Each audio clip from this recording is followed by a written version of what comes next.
અન્ય સમાચારો તરફ નજર કરીશું। અનિરુદ્ધસિંહ જાડેજાના 2 દિવસના રિમાન્ડ મંજૂર થયા છે। અમિત ખૂંટ આત્મહત્યા કેસમાં પૂછપરછ કરાશે। ગઈકાલે અનિરુદ્ધસિંહને ગોંડલ કોર્ટમાં રજૂ કરાયા, જેમાં ગોંડલ તાલુકા પોલીસ 2 દિવસ સુધી તેમની પૂછપરછ કરશે। જૂનાગઢ જેલમાંથી પોલીસે અનિરુદ્ધસિંહની ધરપકડ કરી હતી। તો સતત વિવાદમાં રહેતા અનિરુદ્ધસિંહ જાડેજાના 2 દિવસના રિમાન્ડ પૂર્ણ થઈ ચૂક્યા છે અને આ સાથે જ ગોંડલ તાલુકા પોલીસે 2 દિવસના રિમાન્ડમાં તેમની પૂછપરછ પણ કરશે। જૂનાગઢ જેલમાંથી અનિરુદ્ધસિંહને જે કબજો છે તે લેવામાં આવ્યો છે, એટલે કે તેમની ધરપકડ ત્યાંથી થઈ છે।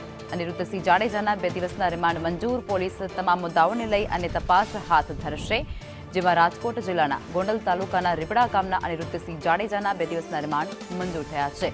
અમિત ખૂંટ આત્મહત્યા કેસને લઈ અને તાલુકા પોલીસ અનિરુદ્ધસિંહ જાડેજાની પૂછપરછ કરશે। સંવાદદાતા દેવાંગ જોડાઈ ચૂક્યા છે અમારી સાથે।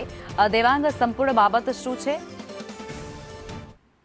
વાત કરીએ તો પૂર્વ ધારાસભ્ય પોપટ સોરઠિયા હત્યા કેસમાં સુપ્રીમ કોર્ટમાં સજા માફી રદ કરાયા બાદ અનિરુદ્ધસિંહ જાડેજાએ ગોંડલ કોર્ટમાં શરણાગતિ સ્વીકારી હતી, ત્યારે કોર્ટના આદેશ મુજબ તેને જૂનાગઢ જેલમાં મૂકી દેવાયા હતા। દરમિયાન ગોંડલ તાલુકાના પોલીસ મથકમાં નોંધાયેલ રીપડાના યુવાન અમિત ખૂંટ આત્મહત્યા કેસમાં પણ જે અનિરુદ્ધસિંહ સહિત કેટલાક લોકોના જે વ્યક્તિઓ પર ગંભીર આરોપ લાગ્યા હતા, ત્યારે પોલીસે દુષ્કર્મનો ગુનો નોંધ્યો હતો। આ કેસની તપાસના ભાગરૂપે ગોંડલ તાલુકા પોલીસે ટ્રાન્સપરન્ટ વોરંટના આધારે જૂનાગઢ જેલમાંથી અનિરુદ્ધસિંહ જાડેજાનો કબજો મેળવ્યો હતો અને ગત રાત્રે જજ બંગલે તેમને રજૂ કરવામાં આવ્યા, ત્યારે પોલીસે પૂછપરછ માટે રિમાન્ડની માંગણી કરી હતી। કોર્ટે 2 દિવસના રિમાન્ડ મંજૂર કર્યા છે, ત્યારે પોલીસ આ મામલે આગળની કાર્યવાહી હાથ ધરી રહી છે। જી, આભાર।